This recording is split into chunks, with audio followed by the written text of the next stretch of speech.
Pete, we'll start with you. David, good afternoon. Good afternoon. You well?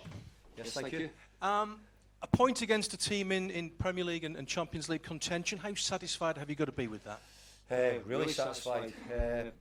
We didn't start well, but we showed a little bit more in the second half, which got us back in the game. But no, it's been a difficult week.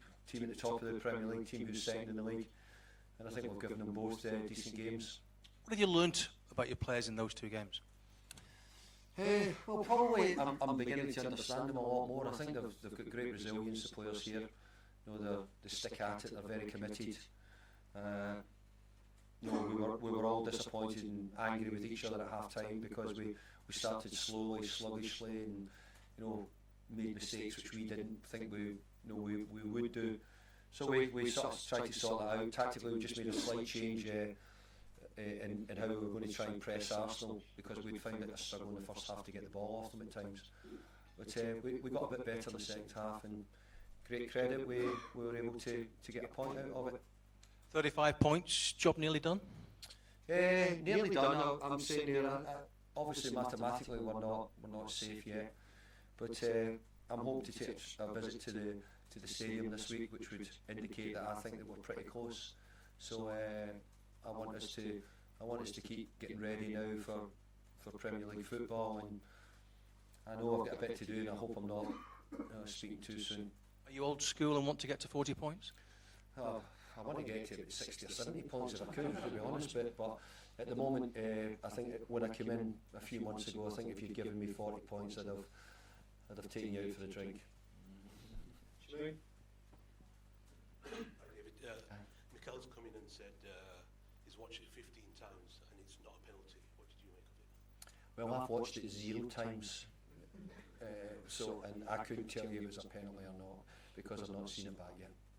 So, but it just showed Illiman's class that he was able to tuck it away, and the general performance was excellent as well. We've missed them. We've missed some, which we have, but we've missed other people as well, and we're just beginning to get players back. And thankfully we weren't getting them back now when we were needing loads of points, and everybody was feeling under pressure. The players who've come in, whoever's played, has done a great job in getting us the points. So got to think that we've not had Dwight, we've not had Ellie since the Liverpool game here at home.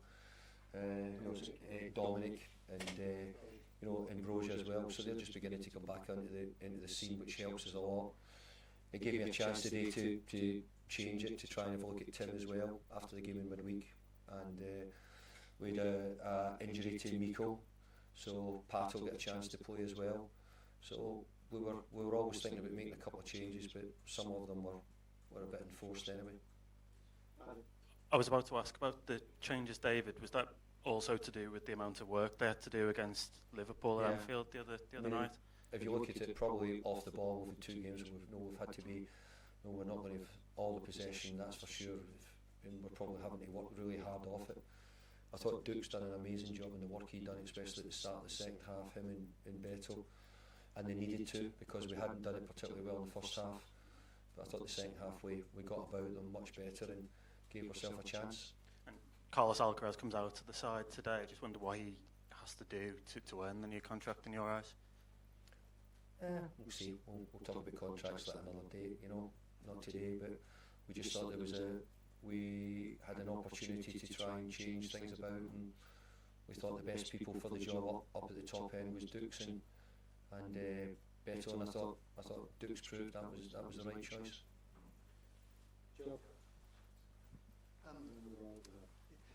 Dwight McNeil made a late cameo as well. How pleased are you to have him back, and what hope he can offer? Well, I mean, it's a bit like we've not been able to get any of the boys games and under 21s and that at the moment, because we feel as if we want to get them close to the first team as quick as we can, and we've done that a bit with Tim when he was on the way back, and we're doing it the same with Ellie as well, who we were not quite sure we'd start him today, but in the end we felt that we might as well do so to get him back in it.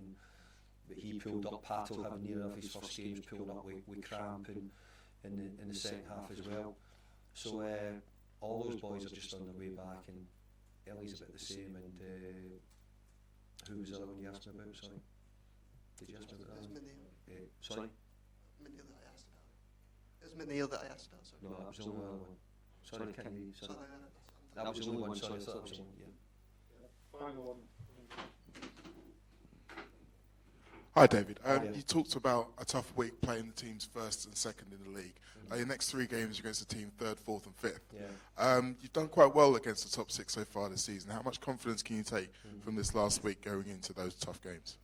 Well, you probably said it in my programme notes. I've actually looked forward to the games to see how we're going to compete.